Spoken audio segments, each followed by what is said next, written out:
The eyes have it, आंखों के पास सब होता है।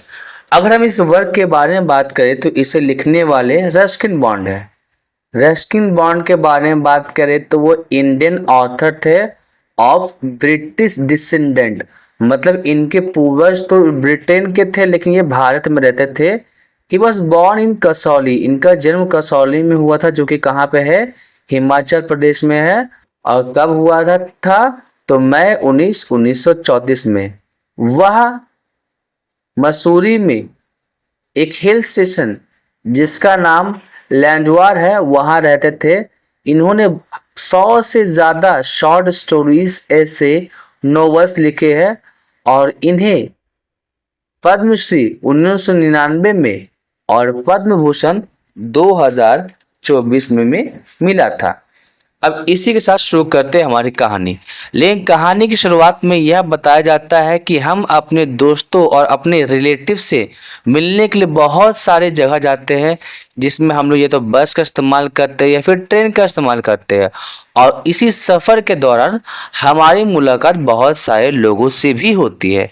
हालांकि हमारे साथ बहुत सारे लोग जाते हैं लेकिन उनमें से कुछ कुछ लोगों की जो यूनिकनेस है, जो उनका जो व्यवहार है, जो बात करने का तरीका है, वह हमारे दिमाग में छप जाता है।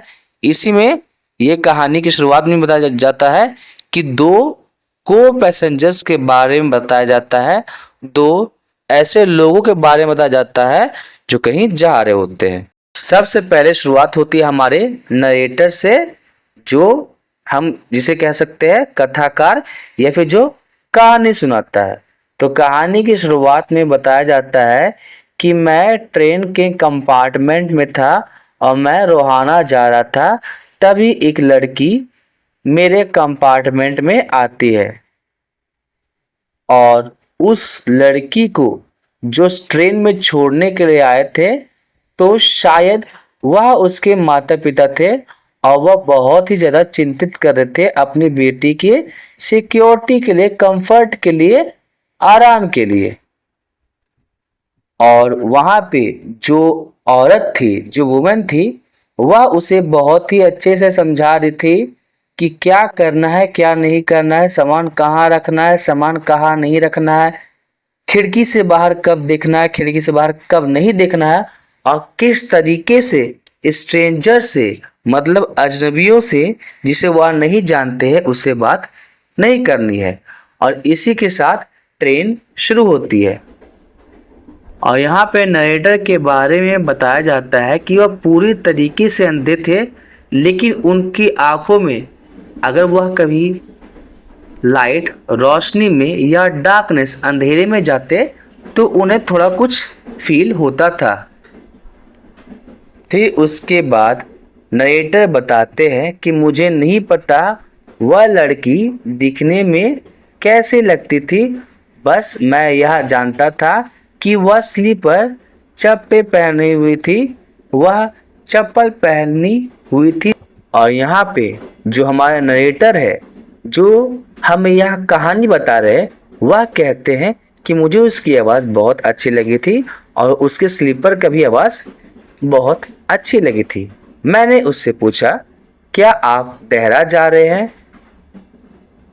जब मैंने यह बात बोली तो मुझे यह एहसास हुआ कि मैं किसी कॉर्नर पे, किसी कोने में मैं वहाँ पे बैठा हुआ था, क्योंकि मेरी आवाज़ ने उसे चौंका दिया था। तो वह थोड़ा सा एक्सक्लेमेशन दिखाती है, थोड़ा सा चहल पहल दिखाती है और कहती है कि मुझे नहीं पता था कि यहाँ पे कोई और भी है। जिसके बाद राइटर, मतलब जिसके बाद जो नरेटर होते हैं, जो हमें कहानी बता रहे होते हैं, वह कहते हैं कि ऐसा तो नॉर्मल होता है कि जिनके पास आँखें होती हैं उनके सामने कौन व्यक्ति बैठा हुआ है उनका उन पे ध्यान नहीं जाता, क्योंकि उनके पास देखने के लिए बहुत सारी चीज़ें होती है।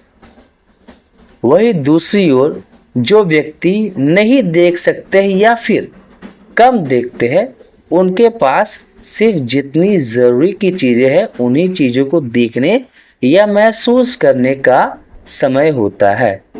जो भी उनके जितने भी बचे हुए सेंस ऑर्गन है, तंत्रिका तंत्र है। हमारे कितने तंत्रिका तंत्र होते हैं? तो स्किन, त्वचा, आइस, आंखें, नोज, नाक, टंग, जीभ और ईयर्स, कान। तो यहाँ पे बताया जाता है कि जितनी भी तंत्रिकाएं होती है, जितने भी सेंस ऑर्गन होते हैं, उसी का इस्तेमाल करके लोग अपने अगल बगल की चीजों को महसूस करते हैं। उसके बाद नरेटर बोलते हैं कि मैंने भी आपको नहीं देखा था, लेकिन मैंने आपकी आवाज सुनी थी जब आप अंदर आए थे।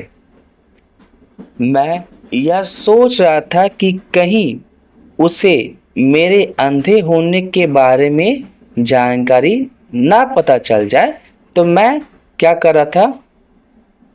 मैं अपने सिर पे बैठा रहा और मैं यह सोच रहा था कि मेरे लिए ये ज़्यादा कठिन नहीं होने वाला था। तभी वह लड़की बोलती है कि मैं सहारनपुर उतरूंगी, मेरी आंट है, मेरी अब आंट कुछ भी हो सकती है चाची हो सकती है फूआ हो या फिर कोई भी और। तो मेरी आंट मुझसे मिलने के लिए आ रही है। तो वह मुझसे पूछते हैं कि आप कहाँ जा रहे हो? तो मैंने बोला मैं देहरा जा रहा हूँ और देहरा से फिर मैं मसूरी जाऊंगा। तो वह लड़की बोलती है कि आप कितने लकी हो, काश मैं भी मसूरी जा पाती। मुझे हिल्स, मुझे पहाड़ियाँ बहुत पसंद है, खास करके कब? तो अक्टूबर के महीने में। जिसके बाद जो नरेटर है वह कहते हाँ, सबसे बेस्ट समय होता है।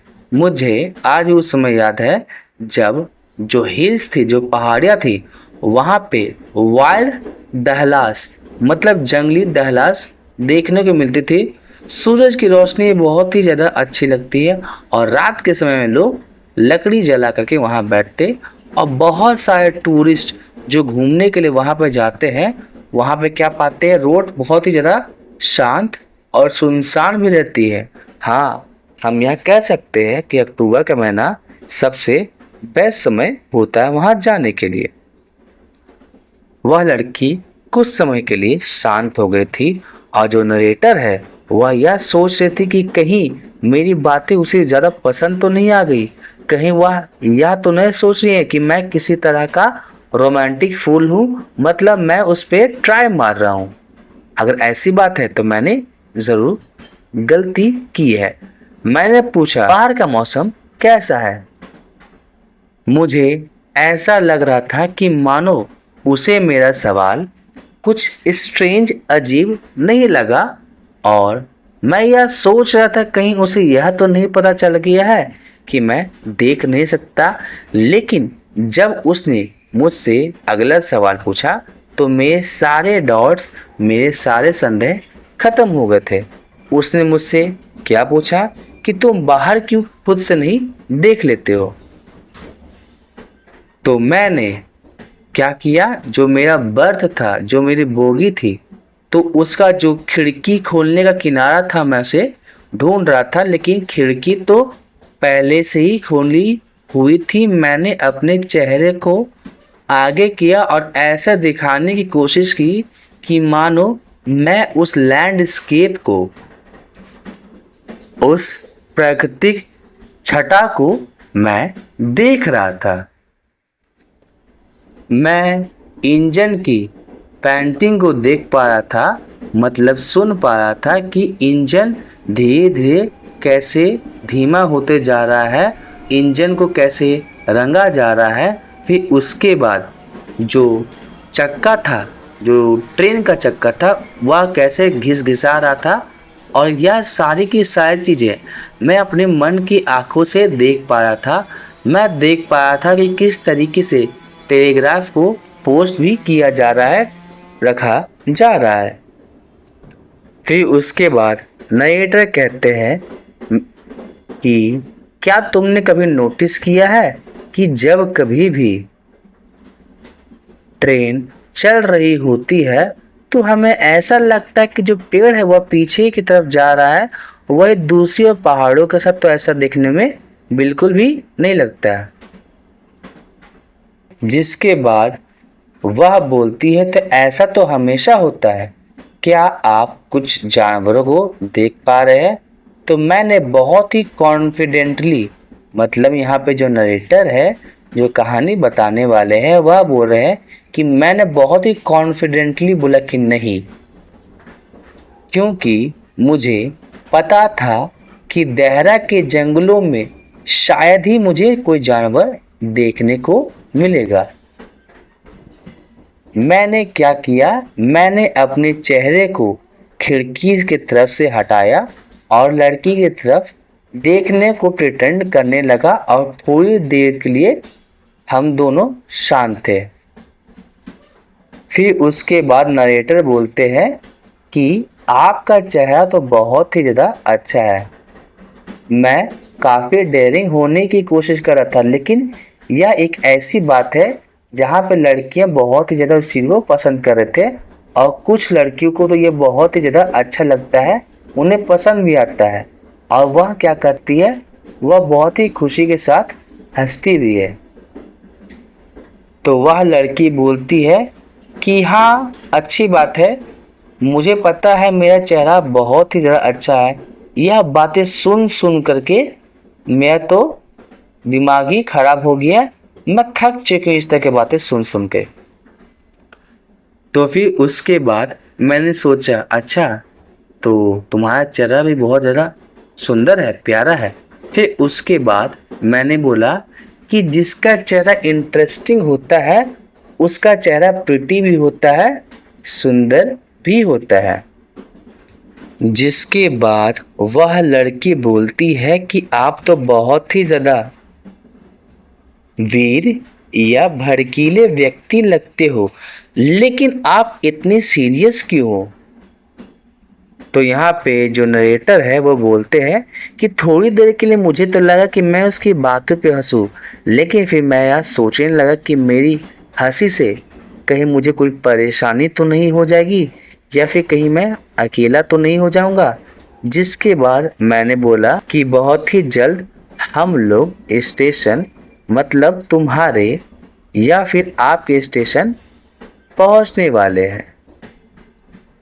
जिसके बाद वह लड़की बोलती है कि भगवान का शुक्र है कि यह जो जर्नी थी, यह जो यात्रा थी वो बहुत ही ज़्यादा छोटी थी, क्योंकि मैं ट्रेन में 2 घंटे या 3 घंटों से ज़्यादा नहीं बैठ सकती।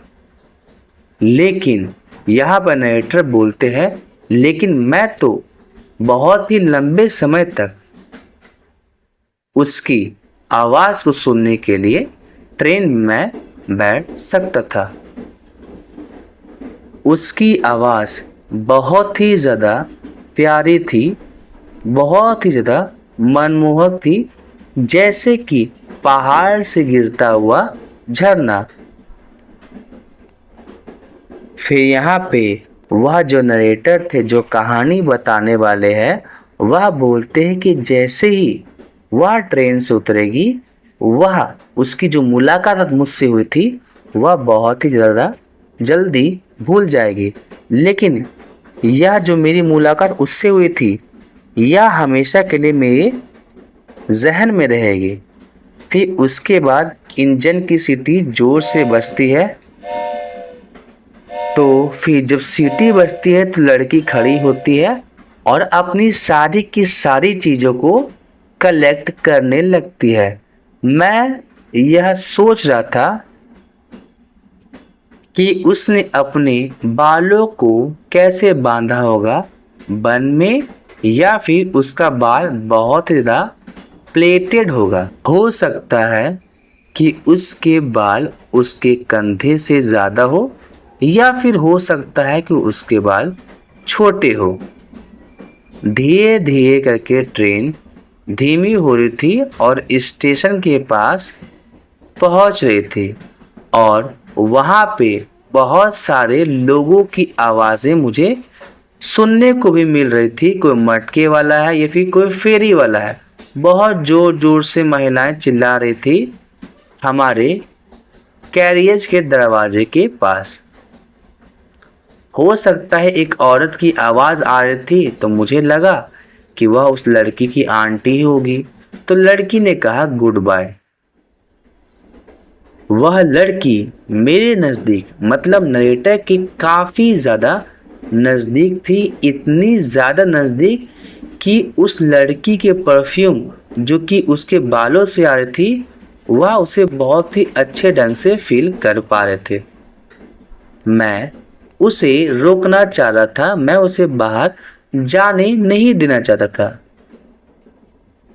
लेकिन फिर भी वो वहाँ से चली जाती है और उसकी परफ्यूम की सुगंध जिस जगह पे वह खड़ी थी, उसके परफ्यूम की सुगंध वहीं पे थी। शायद दरवाजे के पास किसी तरह का कोई कंफ्यूजन हो गया था। एक आदमी हमारे कंपार्टमेंट में घुसता है और फिर वह क्षमा मांगते हुए जा रहा होता है। उसके बाद दरवाज़ा बंद होता है और वह दुनिया भी बंद हो गई होती है। मैं वापस अपने बर्थ में अपने जगह पे पहुंच जाता हूँ। फिर उसके बाद जो गार्ड था ट्रेन का, वह ज़ोर से सीटी बजाता है और हम चल जाते हैं। और इस तरीके से यह जो खेल था वह दोबारा शुरू होने वाला था और मेरे पास फिर से कोई एक नया ट्रैवलर यात्री आ गया था। ट्रेन ने वापस अपनी रफ्तार पकड़ी और फिर उसके बाद जो ट्रेन का पहिया था वह तेजी के साथ जाने लगा। जिस बोगी में मैं बैठा हुआ था वह हल्का सा हिल रहा था। मैं अपने खिड़की वाले सीट के पास गया और वहाँ बैठ गया। उस दिन की रोशनी की तरफ देख रहा था जो मेरे लिए तो अंधेरे के समान था। उस खिड़की के बाहर बहुत सारी चीज़ें हो रही थी, बहुत सारे दिल को मचला देने वाले, दिल को खुश कर देने वाले गेम्स भी चल रहे थे कि कौन सी चीज़ें कहाँ जा रही थी। फिर उसके बाद कोई व्यक्ति मेरे कंपार्टमेंट में आया था जिसमें मैं बैठा हुआ था और इससे मेरे मन में खुशी की लहर आ गई थी। फिर उसके बाद उसने कहा तुम्हें काफ़ी ज़्यादा निराशा हो रही होगी क्योंकि मैं जो ट्रैवलर था जो तुम्हारे साथ था, जो तुम्हारे साथ आया था, जो अभी बाहर निकला या फिर निकली, मैं उसके जितना अट्रैक्टिव नहीं हूँ। मैंने कहा वह बहुत ही अच्छी लड़की थी, क्या तुम बता सकते हो कि उसके बाल लंबे थे या छोटी थी? तो वह मेरी तरफ देखते बोलता है मुझे याद नहीं है। मैंने अगर नोटिस किया था तो मात्र उसकी आंखें, मैंने उसके बालों को तो नोटिस ही नहीं किया था। उसकी आंखें बहुत ज़्यादा सुंदर थी लेकिन उन्हें कोई फ़ायदा नहीं था, वह तो पूरी तरीके से अंधी थी। क्या तुमने नोटिस किया था? और इसी के साथ हमारी कहानी खत्म होती है।